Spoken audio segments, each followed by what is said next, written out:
नमस्कार दोस्तों, आप सभी का एक बार फिर से तोमर स्टडी क्लासेस में बहुत बहुत स्वागत है। दोस्तों, एमपी जीके की जो सीरीज हमने शुरू की थी उसमें आज हमारा ये चौथा लेक्चर है और मध्य प्रदेश के गठन का आज हमारा ये तीसरा लेक्चर है। मतलब एमपी जीके की टोटल 4 क्लासें हम कंप्लीट कर चुके हैं और मध्य प्रदेश का जो गठन हमने शुरू किया था उसके 3 क्लासें हो गए और एक क्लास जो है वो आपके मध्य प्रदेश के सामान्य परिचय की थी। तो टोटल 4 क्लासें हमने कंप्लीट कर ली। अगर पिछली क्लासें आपने नहीं देखी तो उसको जाकर जरूर देखेंगे, क्योंकि पिछली क्लास में हमने मध्य प्रदेश का पूरा गठन समझा कि किस प्रकार से मध्य प्रदेश का गठन हुआ। आज की क्लास में मध्य प्रदेश के जो संभाग है वो पढ़ने वाले हैं और पड़ोसी राज्यों से लगने वाले मध्य प्रदेश के जिले देखेंगे और साथ साथ आज की क्लास में पूरे 10 संभाग और 52 जिले में एक ही बार में आपको याद करवा दूंगा।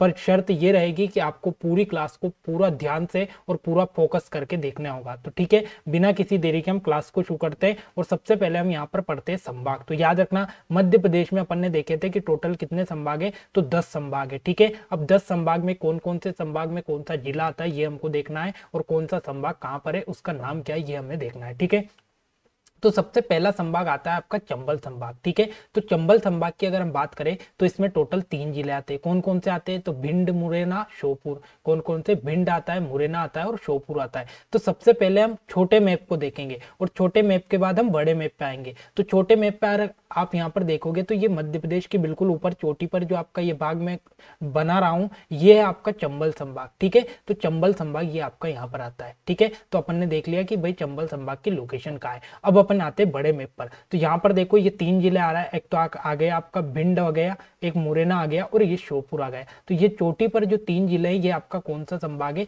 तो चंबल संभाग है। ठीक है, चंबल संभाग है और ये इसमें 3 जिले आते हैं। अब यहाँ पर चंबल संभाग की सबसे बड़ी याद रखना कि जो चंबल संभाग है इसका मुख्यालय कहाँ पर है, तो मुरैना में है। ठीक है, मुरैना में सबसे बड़ी चीज तो ये याद रखनी कि चंबल संभाग का मुख्यालय मुरैना में। चंबल संभाग के बारे में दूसरी सबसे इंपॉर्टेंट चीज याद रखना है कि जो आपका मृदा अपरदन है, मृदा अपरदन से सबसे ज्यादा प्रभावित जो संभाग है वो कौन सा है, मृदा अपरदन से संभावित सबसे ज्यादा जो प्रभावित संभाग है वो चंबल संभाग है।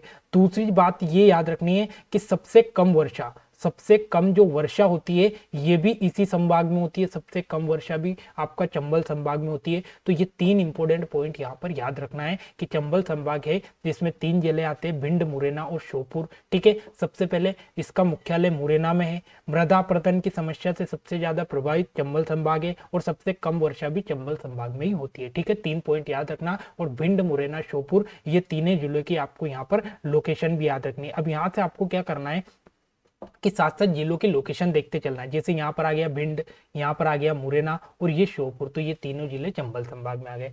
अगला आता है आपका ग्वालियर संभाग। ठीक है, तो ग्वालियर संभाग में सबसे पहले अपन चलते हैं कहाँ, छोटे मैप में। तो ग्वालियर संभाग का जो ये वाला जो आपका चंबल संभाग के जस्ट नीचे वाला जो हिस्सा दिखाई दे रहा है ये पूरा आपका ग्वालियर संभाग का हिस्सा है। ठीक है, मैं यहाँ पर मैप में बना रहा हूँ तो ये ग्वालियर संभाग का हिस्सा है। अब इसमें जिले कितने आते हैं, तो याद रखना ग्वालियर संभाग में 5 जिले आते हैं। कौन कौन से आते हैं, तो सबसे पहला तो ग्वालियर हो जाएगा, दतिया हो जाएगा, शिवपुरी हो जाएगा, गुना हो जाएगा और अशोकनगर हो जाएगा। ठीक है, ग्वालियर संभाग में 5 जिले आते हैं, ग्वालियर, दतिया, शिवपुरी, गुना, अशोकनगर। अब यहाँ से शुरू करो, ये आपका ग्वालियर पहला, उसके बाद दतिया, उसके बाद शिवपुरी, उसके बाद में आ गया गुना और गुना के बाद में अशोकनगर। तो ये टोटल 5 जिले आपके जो आपके कहाँ थे, ग्वालियर संभाग में आते, ग्वालियर, दतिया, शिवपुरी, गुना और अशोकनगर। अब यहाँ पर आपको मैप की लोकेशन साथ साथ देखते चलना है कि कौन से जिले की लोकेशन कहां पर है, आपको पूरे जिले याद हो जाएंगे। ठीक है, तो ये ग्वालियर संभाग के 5 जिले आपको याद रखना है।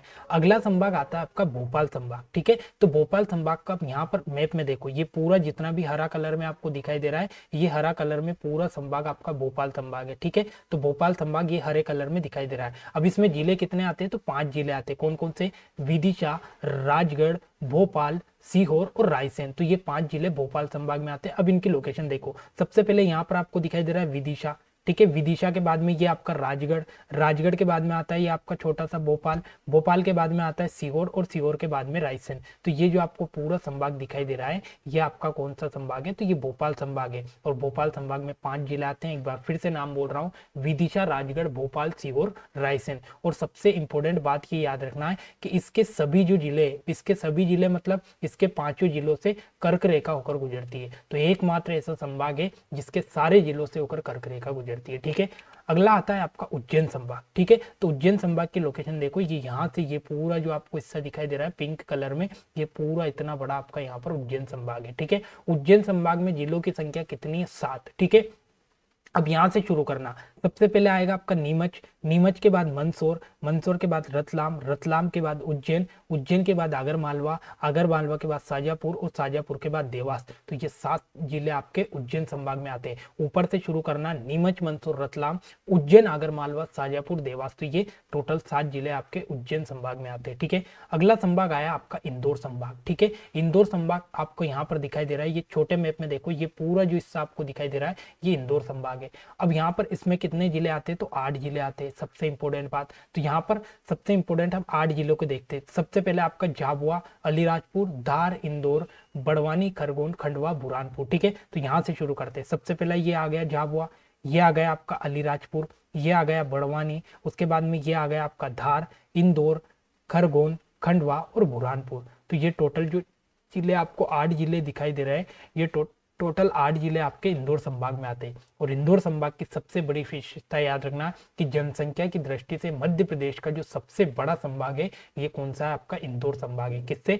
जनसंख्या की दृष्टि से सबसे बड़ा संभाग इंदौर संभाग है, और जनसंख्या की दृष्टि से सबसे बड़ा जिला भी इंदौर ही है। तो ये आपको याद रखना है, और 8 जिले इसमें आते हैं, तो ये भी आपको याद रखना है, झाबुआ, अलीराजपुर, धार, इंदौर, बड़वानी, खरगोन, खंडवा, बुरहानपुर। ठीक है, अगला आता है नर्मदापुरम संभाग। तो नर्मदापुरम संभाग ये यहाँ पर आपको ब्लू कलर में दिखाई दे रहा है, ये आपका नर्मदापुरम संभाग। कितने जिले आए? तो 3 जिले आए। कौन कौन से? होशंगाबाद, हरदा, बैतूल। ठीक है, तो 3 जिले आते हैं, होशंगाबाद, हरदा, बैतूल, ये आपके नर्मदापुरम संभाग में आते हैं। तो ये आपको याद रखना है, मोस्ट इंपोर्टेंट है। और इसके बारे में मोस्ट इंपोर्टेंट यहाँ पर याद रखना, देखो यहाँ पर जिले देख लो। सबसे पहले तो होशंगाबाद हो गया, ये हरदा हो गया और ये बैतूल हो गया। तो ये तीनों जिले आपके कहाँ पर आते हैं? तो यहाँ पर ये आप तीनों जिले आपके नर्मदापुरम संभाग में आते हैं, होशंगाबाद, हरदा और बैतूल। इसकी सबसे इंपॉर्टेंट बात ये याद रखना है कि जो नर्मदापुरम संभाग है इसका मुख्यालय कहाँ पर है? तो ये है आपका होशंगाबाद में, होशंगाबाद में। ठीक है, होशंगाबाद में। अब यहाँ पर मैं मुख्यालय आपको क्यों बता रहा हूँ कि बाकी जितने भी संभाग है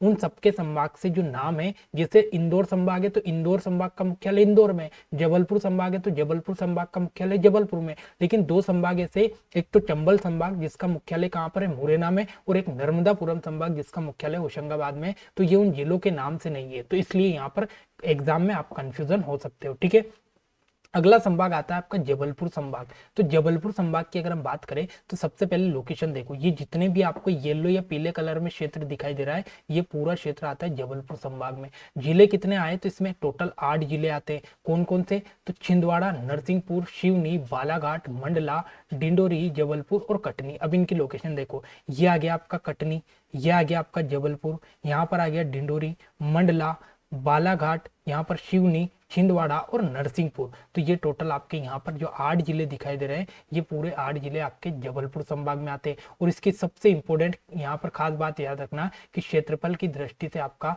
मध्य प्रदेश का सबसे बड़ा संभाग है आपका जबलपुर संभाग। ठीक है, अगला संभाग आता है शहडोल संभाग। तो शहडोल संभाग में आते हैं आपके 3 जिले। ठीक है, यहाँ पर लोकेशन देखो, ये आपका जो लोकेशन दिखाई दे रही है ये पूरी लोकेशन आपके शहडोल संभाग की है। ठीक है, शहडोल संभाग में 3 जिले आते हैं, शहडोल, उमरिया और अनूपपुर। ठीक है, यहाँ पर देखो लोकेशन में, ये तो आपका शहडोल हो गया, ये उमरिया हो गया और ये अनूपपुर हो गया। तो ये 3 जिले आपके आते हैं शहडोल संभाग में। शहडोल संभाग की सबसे बड़ी खास बात याद रखना है कि जनसंख्या और क्षेत्रफल में सबसे छोटा संभाग है शहडोल संभाग। और इसका गठन कब हुआ? तो 2008 में इसका गठन हुआ, 14 जून 2008 को शहडोल संभाग का गठन होता है। तो ये बात शहडोल संभाग के बारे में याद रखना है। ठीक है, अगला आता है आपका रीवा संभाग। तो रीवा संभाग की अगर हम बात करें तो ये जो रेड कलर में आपको पूरा दिखाई दे रहा है ये रीवा संभाग है। कितने जिले आए? तो 4 जिले आए। कौन कौन से? सबसे पहला आया आपका रीवा, ठीक है, उसके बाद में आया सतना, सीधी, सिंगरौली। तो रीवा, सतना, सीधी, सिंगरौली ये 4 जिले आते हैं रीवा संभाग में। ये आपको मोस्ट इंपोर्टेंट याद रखना है। ठीक है, उसके बाद अगला आता है आपका सागर संभाग। तो सागर संभाग के बारे में याद रखना, 6 जिले इसमें टोटल आते हैं। यहाँ पर देखो ये पूरी जो लोकेशन आपको दिखाई दे रही है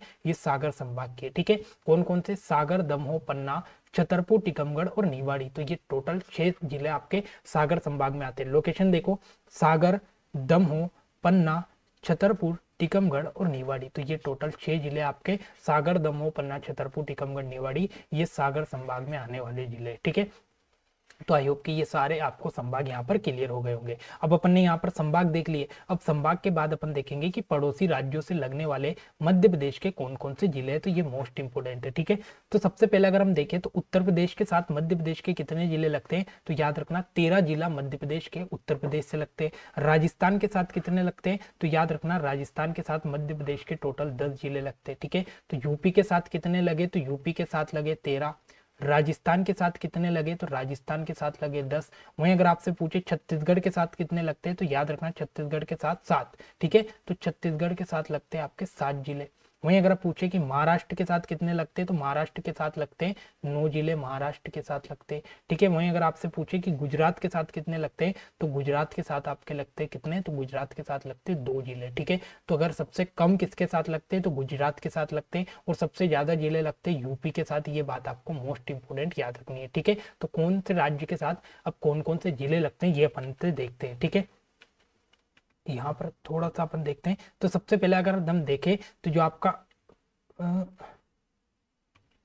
दो राज्यों के साथ थोड़ा सा अपन यहाँ पर ये जो मैप है इसी में अपन देख लेते हैं कि कौन से राज्य से कौन कौन से जिले लगते हैं। ठीक है, सबसे पहले तो अपन यहीं पे इसे क्लियर करते हैं, फिर इसमें देख लेते हैं कि कौन सा जिला किस राज्य से लगता है। ठीक है, तो सबसे पहले अपन ने देखा कि यूपी के साथ कितने जिले लगे, 13। अब कौन कौन से लगते हैं, तो यहाँ से शुरू करना। सबसे पहले मुरैना हो गया, उसके बाद भिंड हो गया, उसके बाद में आ गया दतिया, उसके बाद शिवपुरी, अशोकनगर, सागर, टीकमगढ़, निवाड़ी, छतरपुर, उसके बाद में आ गया आपका पन्ना, सतना, रीवा और सिंगरौली। तो ये टोटल 13 जिले हैं, ये याद रखना किसके लगते हैं, तो यूपी के साथ लगते हैं। अब अगर छत्तीसगढ़ की देखें तो सिंगरौली से शुरू करना है। याद रखना जो सीधी जिला है ये आपका यूपी से नहीं लगता है, याद रखना मोस्ट इंपोर्टेंट है कि सीधी जिला यूपी से नहीं लगता है। ठीक है, अब सिंगरौली से शुरू करेंगे, सिंगरौली के बाद आएंगे अपन सीधी, उसके बाद शहडोल, अनूपपुर, डिंडोरी, मंडला और बालाघाट। तो ये टोटल 7 जिले यूपी से लगते हैं। कौन कौन से, सिंगरौली, सीधी, शहडोल, अनूपपुर, डिंडोरी, मंडला, बालाघाट। ठीक है,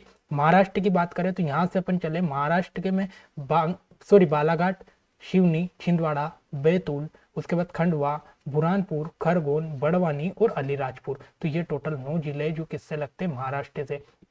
वहीं अगर आपसे पूछे कि भाई गुजरात के साथ कौन कौन से जिले लगते हैं, तो याद रखना गुजरात के साथ आपके 2 जिले लगेंगे। कौन कौन से, एक तो अलीराजपुर लगेगा, एक झाबुआ लगेगा। ठीक है, तो गुजरात के साथ 2 जिले लगते हैं, अलीराजपुर और झाबुआ। वहीं अगर आपसे पूछे कि भाई राजस्थान के साथ कौन कौन से लगते हैं, तो याद रखना रतलाम, मंदसौर, नीमच, उसके बाद में आगर मालवा, राजगढ़, गुना, श्योपुर और मुरैना। तो ये टोटल 10 जिले जो आपके राजस्थान के साथ लगते हैं। ठीक है, तो आपको एक बार क्या करना है, आपको सबसे इंपॉर्टेंट ये करना है कि ब्लैंक मैप लेना है। खाली मैप में आप बार बार प्रैक्टिस करना। सबसे पहले आप संभाग की प्रैक्टिस करना, उसके बाद कौन सा जिला किससे लगता है ये प्रैक्टिस करना। 2-4 बार प्रैक्टिस करोगे तो सारी चीजें आपकी यहाँ से क्लियर हो जाएगी। ठीक है, अब बात आती है आपकी कि 2 राज्यों से लगने वाले मध्य प्रदेश के कौन कौन से जिले, यानी ऐसे कौन कौन से जिले हैं जो एक ही जिला 2 राज्यों से लगता है। ठीक है, तो सबसे पहले यहाँ पर हम देखें तो 2 राज्यों से लगने वाले जिले मुरैना, शिवपुरी, सिंगरौली, बालाघाट, अलीराजपुर और झाबुआ। तो ये ऐसे जिले जो 2 राज्यों के साथ सीमा बनाते हैं। ठीक है,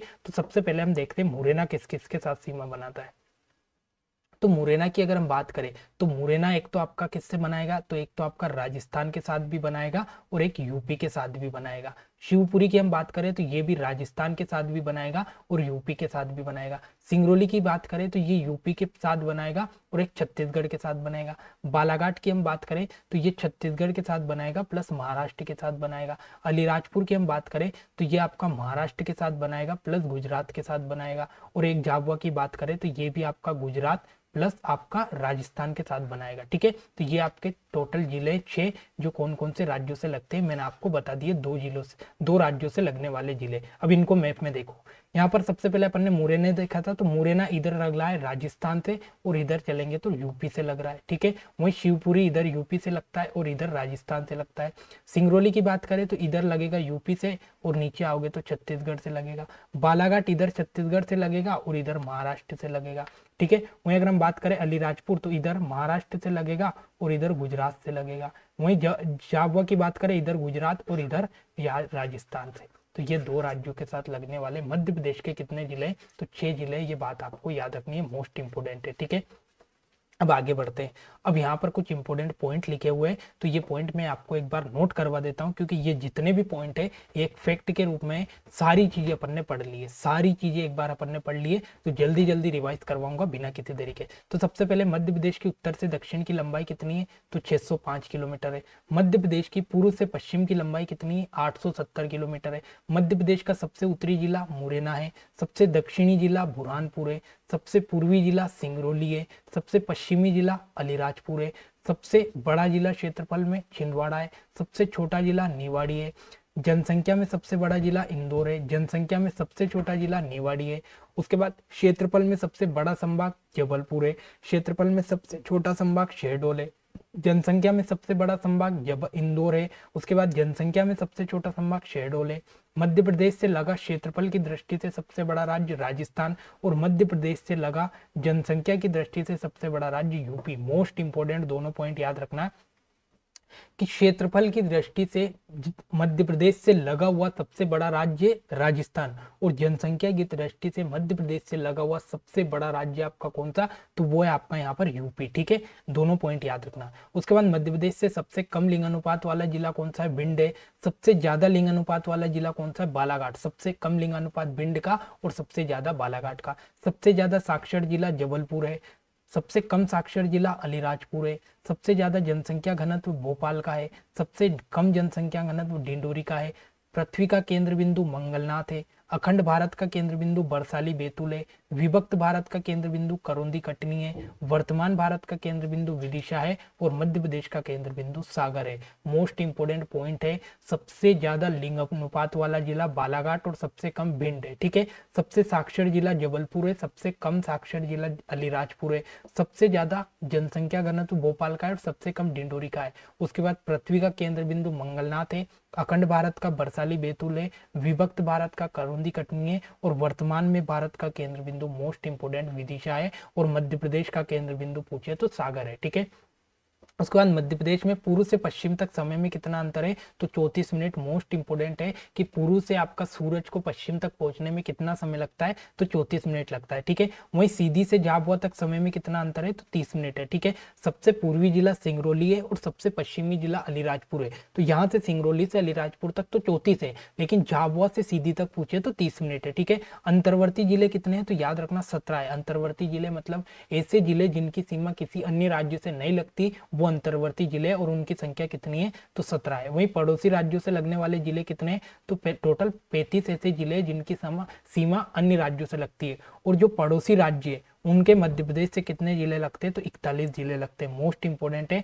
जो आपके पड़ोसी राज्य कितने हैं, तो पड़ोसी राज्य आपके टोटल मध्य प्रदेश के 5, तो उन 5 पड़ोसी राज्यों के टोटल 41 जिले ऐसे जो मध्य प्रदेश से लगते हैं। ठीक है, और मध्य प्रदेश के 35 ऐसे जिले जो अन्य राज्यों से लगते हैं। तो दोस्तों ये आज की मोस्ट इंपोर्टेंट क्वेश्चन थे, मोस्ट इंपोर्टेंट क्लास थी, जिसमें अपन ने कौन कौन से संभाग देख लिए, पड़ोसी राज्यों से लगने वाले जिले देख लिए, 2 राज्यों से लगने वाला जिला देख लिया, और कुछ इंपोर्टेंट फैक्ट भी अपन ने यहाँ पर कवर कर लिए। तो दोस्तों आज का यहाँ पर आपका जो गठन की क्लास है वो कंप्लीट होती है। अगली क्लास में हम यहाँ पर मध्य प्रदेश का भौगोलिक परिदृश्य शुरू करने वाले हैं। तो दोस्तों आज की क्लास आपको कैसी लगी हमें कमेंट सेक्शन में जरूर बताना, और डेली आपका एमपी जीके की क्लास से जुड़ने के लिए आज ही चैनल को सब्सक्राइब करें। तो मिलते हैं अगली क्लास में। जय हिंद, जय भारत।